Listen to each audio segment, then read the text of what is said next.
All right, Facebook. I'm leaving the dealership.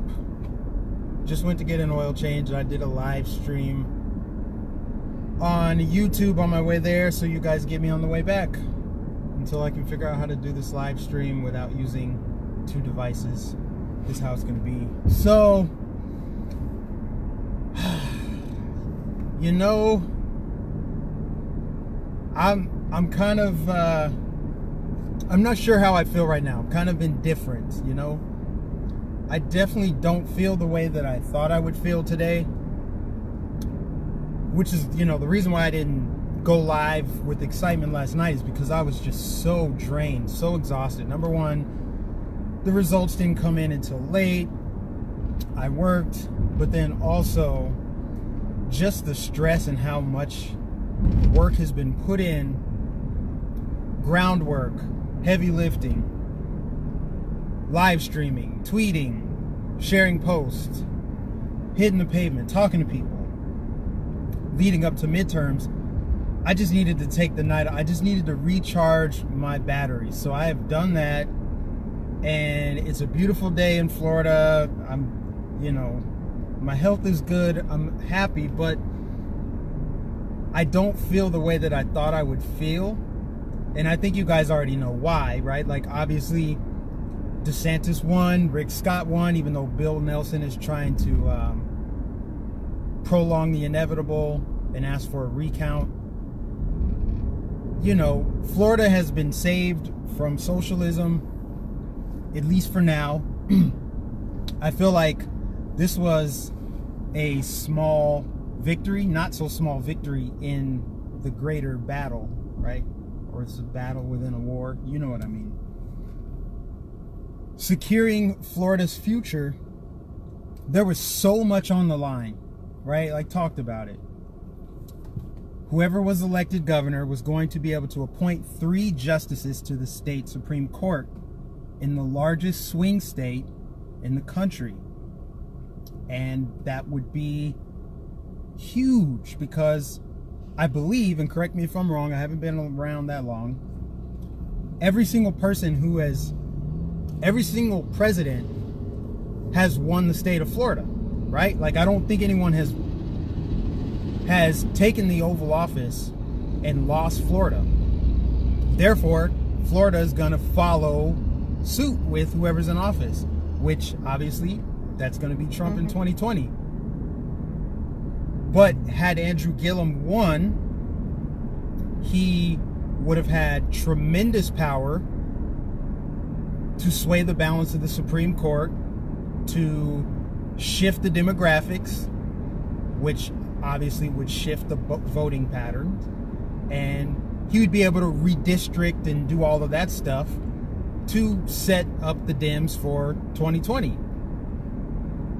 Now, like, obviously there's national stakes that played out in the Florida election, but also locally for me. I moved here because I was getting away from high taxes. I was getting away from big government. So the fact that not only was a Democrat threatening, this wasn't even a Democrat. This was a radical, like, socialist running for governor. And he almost freaking won. It's not like DeSantis. Sorry, this traffic is a little crazy. It's distracting me. Florida drivers.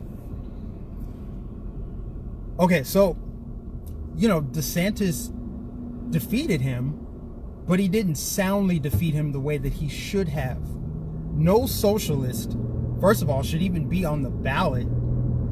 Second of all, they should not make it to the point where they're running for governor, especially in a state like Florida, which is, even though it is technically a purple state, it's a conservative southern state. It leans conservative. There are Republicans here. It has a conservative culture. So the fact that a socialist could get this close to gaining significant power in a capitalist country is so alarming. And even though we beat Gillum and all of that, it was close. He flipped the county I live in. Pinellas County was red for Trump. Donald Trump won this county by like double digits. He crushed Hillary in this county.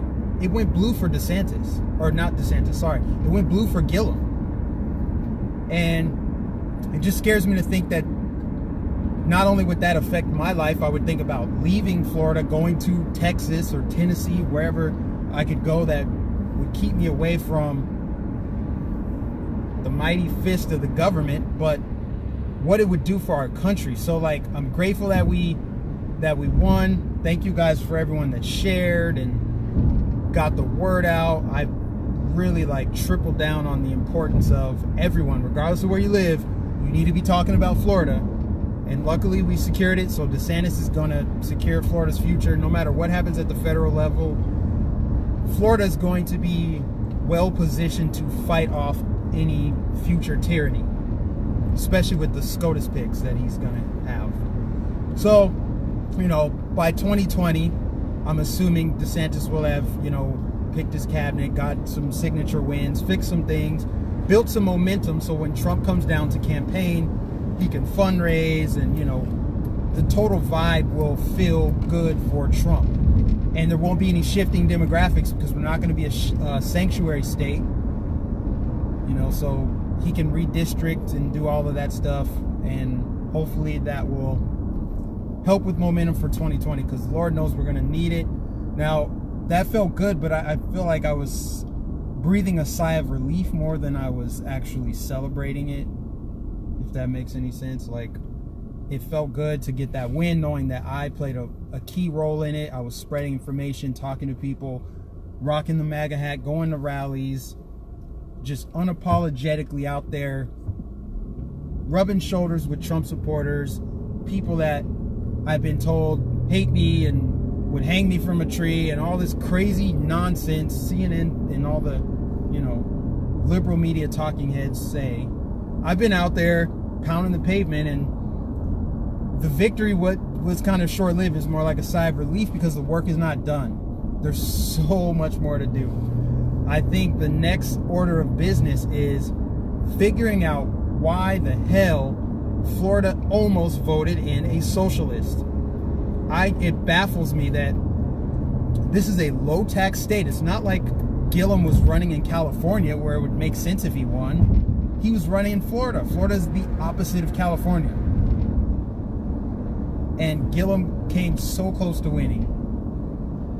And, you know, I want to know, how did these counties that voted for Trump just 2 years ago not only flip blue, they flipped socialist blue? Right? Were these people independents? Could they have been? There's no way you go. Is it possible to go from a Trump supporter to a Bernie supporter, or a Alexandria Ocasio-Cortez supporter? How do you swing the pendulum that far? Was there voter fraud? Yeah, probably. But were there shifting demographics? I guess local experts say no. There haven't been any like weird migration patterns or anything like that. I mean, we do have an influx of people who always come down from New York and Massachusetts and Maine and all the like northeastern states, but they're coming down here because they're retirees, so they want to keep more of their, you know, pensions and all whatever. But people that come down here typically come for a specific reason. Like me, coming from a blue state, Minnesota, I didn't want to be taxed anymore. One of the things that attracted me to Florida was the low state income tax. So even though I didn't vote for Trump in 2016, there's no way in hell I would have voted for Gillum. It's not possible. So I don't understand how so many people thought that his policies made any shred of sense. I mean, you don't need to be like some Harvard economist to understand that his policies were not going to work. How are you going to raise the corporate tax rate to 40% and then implement a state income tax on the employees while also boosting the minimum wage to $15? And you want a sanctuary state, and illegals will come in and undercut that $15 minimum wage. So no company is going to want to pay that. It would just create too much conflict. It would squeeze businesses out of the state. People would be homeless. Then they would be dependent upon the government, which is what they want. They want to create the government dependency, a cycle of it. In fact, while taxes go up, illegals flood in, disenfranchise people that are here, make the people here that were normally free, you know, that fought for their freedom, get them dependent on the government.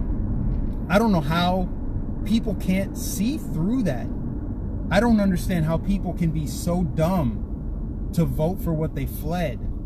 If you're fleeing a northern state, if you're fleeing high taxes and big government and centralized planning, state power, why would you like go to a state and then vote for the same exact policies?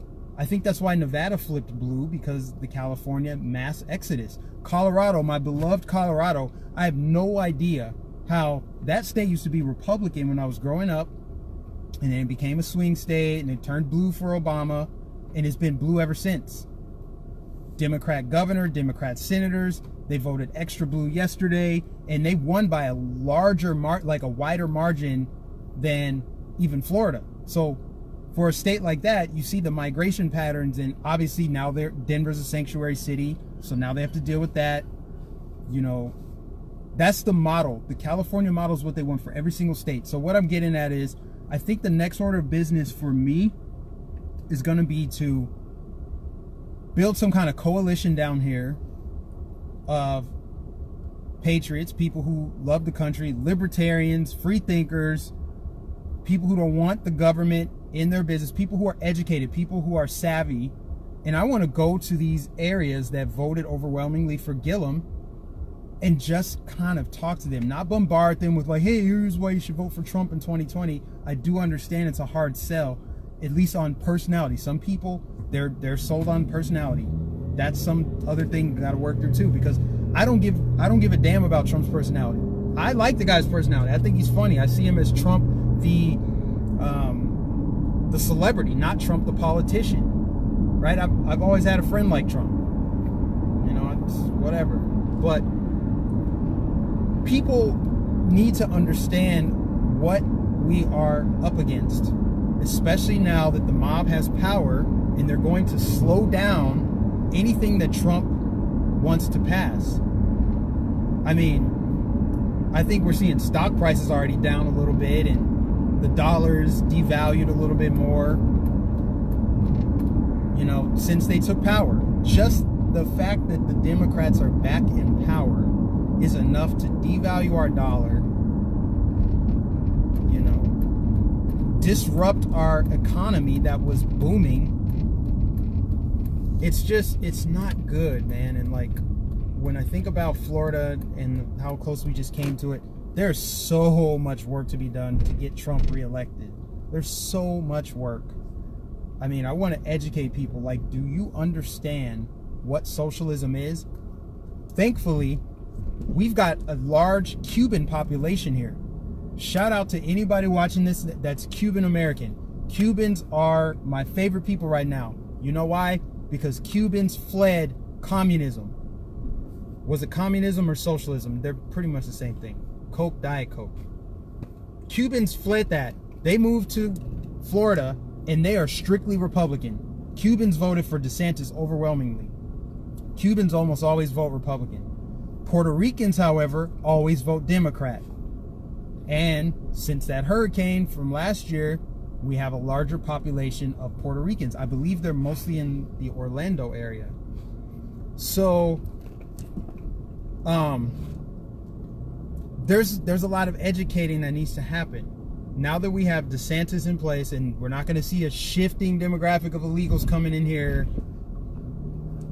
hopefully not, and he's going to shape the Supreme Court to give us a, you know, conservative majority, get that judicial activism out there. There's so much more I could be doing as a foot soldier for the movement to save our country, because we have not saved our country. We squandered an opportunity yesterday, unfortunately, to save our country. You know, if we could have just somehow, some way flipped the House or kept control of the House, we wouldn't be talking about Nancy Pelosi as the Speaker and Maxine Waters as like the Secretary of Treasury. God, that's so sickening to think about. That woman is terrifying. I heard an interview with her, or some soundbite. She's full of sound bites. My gosh, if you can't come up with the campaign attack ad against Democrats based off of Maxine Waters soundbite, you should drop out of politics. She was talking about how the banks are so corrupt, the big banks, and how, or maybe she's talking about little banks, small banks. I don't know. Whatever banks were doing the subprime lending, I was younger when this happened, so I don't remember. But she was pretty much talking about how banks force these loans on poor people and black people, and that's why they foreclosed, made them homeless. And she's out for a vengeance, and she's going to get those banks back. Are you kidding me? What kind of rhetoric is that? Who talks like that? Who does that? Who says that? I'll tell you who says that. Someone who just got power in Congress. Mad Maxine Waters. Not to mention, she got reelected in her horrible district in Los Angeles, where her constituents believe that she's actively fighting for reparations. See, this is what I mean. We need droves of people to go out and just, not condescendingly, not, you know, demeaning or belittling. We need to go out and educate the people. Why are you voting for the same exact policies that have you in the situation you're in right now? You know, shout out to Leo Dunson. Leo Dunson, I had the pleasure to meet him at the Young Black Leadership Summit. He was talking to Roland Martin. Roland Martin was trying to deflect when Leo Dunson was talking to him about, all right, why do we need to keep voting Democrat as black people? Why do we need to keep voting? Roland Martin deflects, says, Republican. Why should we vote Republican? Leo Dunson's like, okay, if I keep going to the same mechanic and he messes up my car over and over, I'm going to go shop around at other mechanics without even knowing what kind of mechanics are out there. I'm going to go shop around. Why don't people approach it the same way with politics? Look around your neighborhood. Do you like what you see? If you do, keep voting for it. If you don't, vote for something else. I don't know how to simplify it any more than that. But they've built up this undying allegiance with black and brown voters to the Democrat Party, regardless of what it is that they're selling. These voters are buying it. More black people are waking up. Yes, we have Blexit. Latinos are waking up. We have Lexit. It's not happening fast enough. We need it to happen at a much faster clip than this. Much faster clip. Because right now, Democrats are selling and the voters are buying. They are buying. I mean, they are gullible. They're falling for anything. I mean, I suppose you could sell them some oceanfront property in Kansas right now. I don't know what to make of it. But we got to get out there and educate people. We have to get out there and educate people because the Democrats have power. They're going to slow down this administration. They're going to bring it to a screeching halt. The next 2 years are just going to be stressful, which is just kind of like, oh, they're going to be investigating. Mueller's going to release his findings. They're going to have more findings. They're going to spin the globe and point at a country and say, Trump colluded.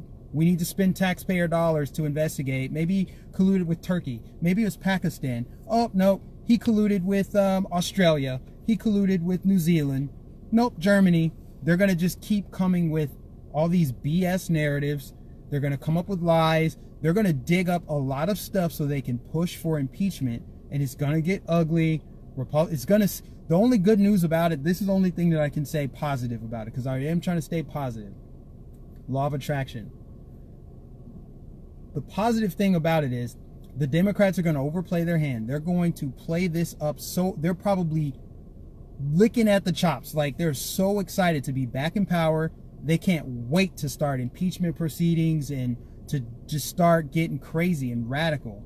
And they're appealing to their base. By the way, they've been dog whistling this whole time to their base, their radical mob out in the streets. They got their military wing and Antifa. That is their core base now. That is their base. They don't care about those independents. They try to pretend like, oh, wink, wink. We're the party of civility. But really out there, they're like, you go out there and you push back on them. We want to stamp out the dissent. We want to wipe out these Trump supporters. I'm telling you, this is like history's repeating itself. Antifa, brown shirts, same thing. KKK, same thing. They're all left-wing street militias for the left. So they're going to take over and start doing all this stuff. But the only good news about it is, as they start to filibuster and try to slow down and obstruct, that is just going to fuel Trump's re-election. And that's going to fuel a Republican true red wave in 2020. Because we're going to have a not super majority, we're going to have a majority in the Senate, I believe, until 2022. So we can regain the House in 2020 with a red wave, a true red wave. And that way, that'll be Trump's final term, and he can do more. Hopefully, we can get the wall built. I think at this point, they say they want to work with Trump. They want to work with Republicans. It's like, why didn't you want to work with Republicans before you took power? I don't trust them as far as I can throw them, which isn't far enough. I just think, I just don't believe that they are willing to work with this administration. He can force their hands, though. He can definitely force their hands now. He can say, all right, we have to do something about immigration. We have to reform it. Are you for open borders or not? Give them DACA. Okay, fine. But we got to get rid of the diversity visa lottery. We got to get rid of chain migration, catch and release. We got to be able to deport people. So are they going to work with him? I guess it remains to be seen. But if they obstruct even that, then there's no question you're going to see a red wave, a huge red wave, a real red wave in 2020. It's just unfortunate that the midterms didn't turn out exactly like we wanted. I mean, we didn't give up too much ground. Obviously, we gave up the House, but I don't think they had too many wins in signature states. And we flipped some Senate seats like we did in Florida, I believe North Dakota, Missouri, Arizona, maybe Ohio. We defeated the socialists that they had running, and they dumped so much money into them. I love it. George Soros flushed some money down the toilet. That was perfect. You know, we exposed the Hollywood elites for who they are, just sellouts. We exposed the fact that they just put everyone under a hypnotic state, just like, yeah, let's just get you in a trance. Let's just get Taylor Swift to endorse us. Well, the culture fought back, as I said in my Facebook post. Politics is downstream from culture, and the culture of having Michelle Obama pound the pavement, and Beyonce and Rihanna and all these A-list, all the way down to D-list Chelsea Handler celebrities, you can have them endorse candidates all you want. People are starting to vote their values. And unfortunately, it's going to take people having to go through some hardships before they snap out of that trance, before they pull themselves out of the matrix and realize what's really going on, because this is scary stuff we're dealing with. I don't necessarily feel better off today than I did yesterday. I feel like I'm good in Florida, but 2020 is not just in the bag yet. We have so much to do, in the next 2 years are just going to be a cluster. Like, think about how stressful the Kavanaugh situation is, or was. Think about that. Think about the Russia collusion when that first came out. Everything they've thrown at him. Stormy Daniels. It's only through the graces of God that he's still our president. That he's still standing tall. He's fighting back. He's punching back. He's emboldened so many like myself to punch back against the tyrannical left. You know, with them trying to censor our free speech. Who knows what they're going to try to do with social media now? You know, I don't know what power they're going to be able to have now, but it's scary. I'm thinking about setting up my own website so that you guys can still stay in contact with me, and I can contact other people for a couple reasons, even without them trying to, you know, censor. I just like that independent aspect. Like, I own it, I run it, it's my domain, I can say what I want. There's no stupid algorithms. But there's a real possibility that they can push for that, what was it they were pushing for? Net neutrality and censorship and regulation. Like, oh, you have to register your YouTube channel, or, you know, you need to sign some paperwork and pay a fee, and no posting live streams after midnight. You know, they could come up with some stuff like that, because unfortunately these tech giants out in Silicon Valley, they're disloyal. They're not loyal to the United States. Look how much Google has sold us out.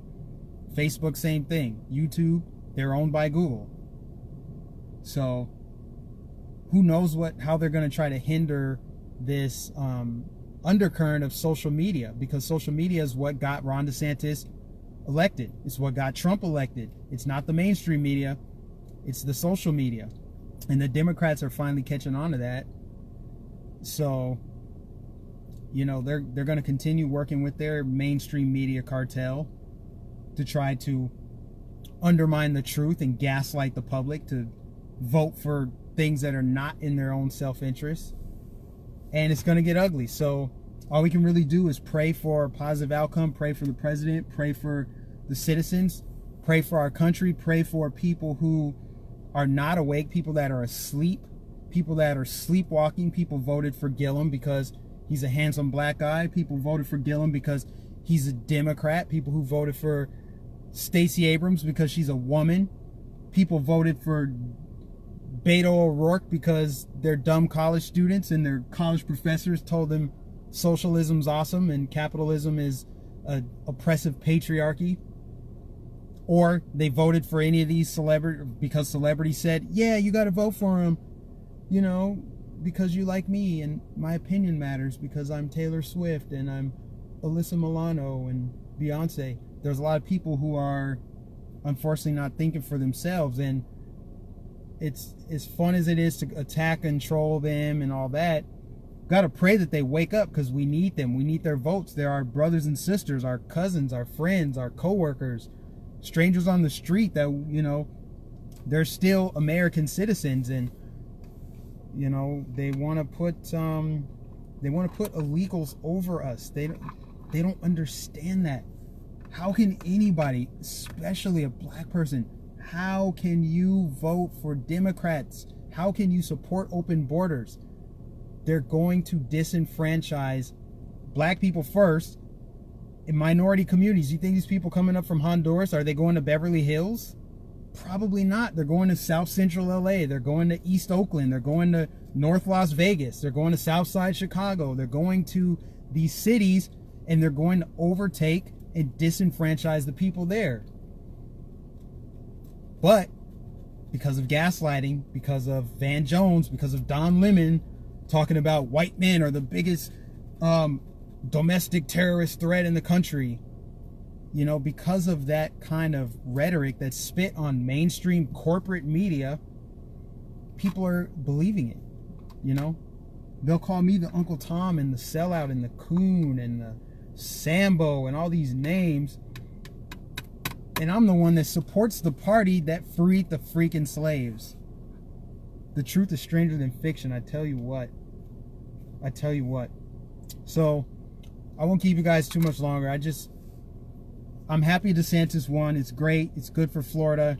Florida's going to be a stronghold for 2020 as long as we get out and do the footwork. Like, I'm actively looking for ways to make this kind of my not part-time, but like my full-time job, because it is kind of a full-time job. You know, I enjoy it. It'd be nice to pay bills and do it and that kind of thing, but it's bigger than me. It's not about me collecting a paycheck. It's about me.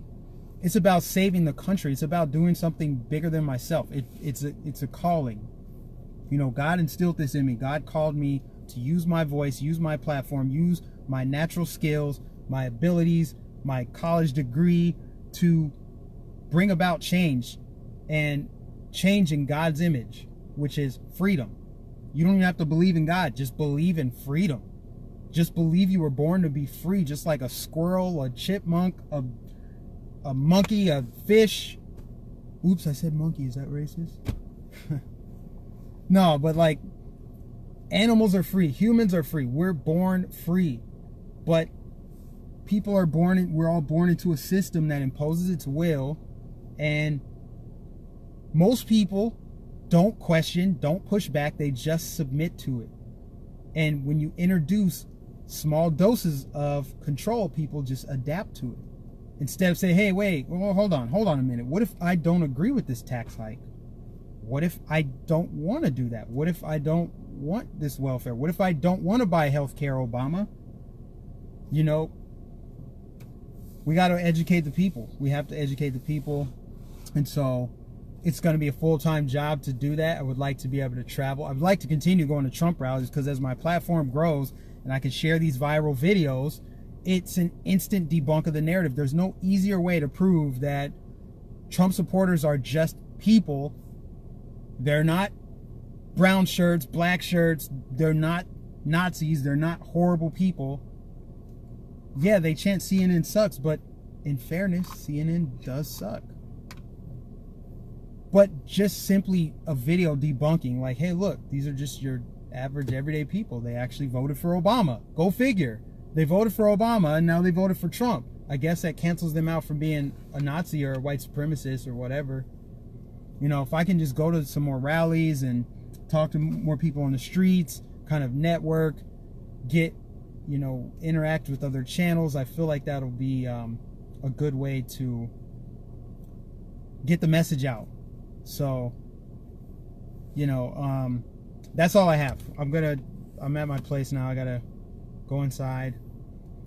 But thank you guys for tuning in. If you are a subscriber to the YouTube channel, I'm gonna be live streaming tonight at 8 o'clock with some other smaller YouTube channels that are based out of Florida, and we are going to, you know, just recap the election and trying to get a lay of the land, and then we're going to game plan. We're going to strategize, and we're going to see what we can do to change some minds before 2020, because they're going to go back to this Gillum thing again. You think they're done? No, Soros is not done. Hillary's not done. Barack's not done. They're going to use this little bit of momentum that they gained with the House, and they're going to run on it. Beto O'Rourke will probably run for president. Gillum, probably the same thing. Granted, Trump will grand slam them out of the park. I mean, he should. I mean, in theory, he should. But that's just really hard to say that. It's really hard to say it right now when we can't soundly defeat socialism in a conservative state like Florida. And Texas was close. All right, guys, work to do. Got to go inside and brainstorm. Thank you for tuning in. Thank you for checking out my live stream. Thank you guys for supporting me. All the emails, all the private messages. I can't always read them all and respond to them all, but I do have them saved, and I try to go through them when I have downtime. So thank you, and thank you to everyone that's donated to the PayPal. Thank you to people that have become patrons. If you want to become a $1 a month patron, I am going to actually start putting more exclusive content on there. Like, I'll do live streams there exclusively, just because it's kind of like a fundraising thing, so I can actually go. I actually legitimately want to go, and then I'm done after this. I legitimately want to go to a Trump rally in the middle of freaking Mississippi, the heart of Dixie, where it's like, oh my God, you're really surrounded by the KKK now, Mike. Oh my gosh. And I want to go in there and high five all the people, live stream, do all of that stuff, debunk it, and make it go just super viral. But, you know, it's going to take some donations. It's going to take some fundraising. Of course, I'll save money and do that kind of stuff too. But, you know, I got it. You know, it's a team effort. It's a team effort. So, love you guys. Thank you for tuning in. I'm signing out. I'll catch you in the next one. Hopefully watch my live stream tonight on YouTube at 8 o'clock. See ya. Peace.